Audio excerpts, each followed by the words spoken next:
আসসালামু আলাইকুম সুপ্রিয় দর্শক, দেখতেই পাচ্ছেন একটি শগুন। তো শগুনটির এত কাছে আছি, তারপরেও শগুনটি যাচ্ছে না। আমি একটি শালবাগানে ঘুরতে যাই, এই শগুনটার সাথে আমার দেখা হয়ে যায়। যাই হোক, শগুনটি আমার দিকে চেয়ে আছে আর আমি মোবাইলটা তার দিকে নিয়েছি। তো আজব একটি শগুন মানুষের কাছে নাকি চেয়ে চেয়ে খায়। তো আসলে নতুন প্রজন্ম আসলে শগুন দেখেছে কিনা আমার জানা নেই। তো যারা দেখেনি অবশ্যই তাদের জন্য এই ভিডিওটি দেখতেই পাচ্ছেন। শগুনটাই কিন্তু অনেক বড়, অনেক। আর আরও শগুন আছে এইখানে শালবাগানে, দেখছি আমি। তো ম্যাক্সিমাম শগুনই দেখি গাছে থাকে, আর এই শগুনটি সবসময় নিচে থাকে মানুষের কাছে কাছে। আমি কিন্তু মোবাইলটা তার অনেক কাছে নিয়েছি, চারপাশে ঘুরতেছি, টাচ করতেছি, শগুনটি কিন্তু নড়তেছে না। তো যাই হোক, নেক্সট টাইম যদি আমি কখনো এই জায়গাটাতে যাই, অবশ্যই তার জন্য কিছু খাবার নিয়ে যাব, মাংস টাংস। তো এই জায়গাটার স্থানটা হচ্ছে দিনাজপুর জেলা, বীরগঞ্জ থানা,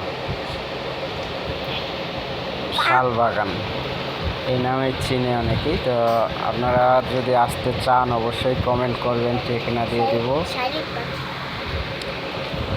তো এত কাছ থেকে কখনো শগুন দেখার সৌভাগ্য কারো হয়েছে কিনা জানি না, আমার হয়েছে। তো আমি দর্শক যারা যেতে চান অবশ্যই কমেন্ট করবেন, এবং নতুন প্রজন্ম যদি কেউ শগুন হয়তো চিড়িয়াখানায় দেখছে, খাঁচার ভিতরে দেখছে, এইভাবে টাচ করে শগুন দেখা আসলে ভাগ্যের বিষয়। তো যারা দেখতে চান অবশ্যই কমেন্ট করবেন এবং ঠিকানা দিয়ে দেবো ইনশাল্লাহ।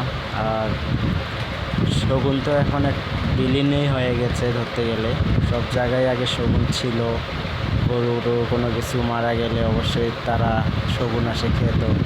এখনকার প্রজন্ম সেটি আর দেখে না, শগুন বিলীন হয়ে গেছে। তো এই শালবাগানে আসে আমি মাত্র 3-4টা মনে হয় দেখলাম, তার মধ্যে এটি যে মানুষ এতটাই ক্ষুধার্ত তারা যে মানুষের কাছে আসে খাবার চেয়ে খাওয়ার মতো অবস্থা।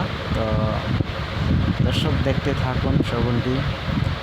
আরও একটি শগুন আছে, এটিও এই ভিডিওর মধ্যে আছে। তো আপনারা দেখতে থাকুন পুরো ভিডিওটা, অবশ্যই লাইক কমেন্ট শেয়ার করে মানুষকে দেখার সুযোগ করে দিবেন।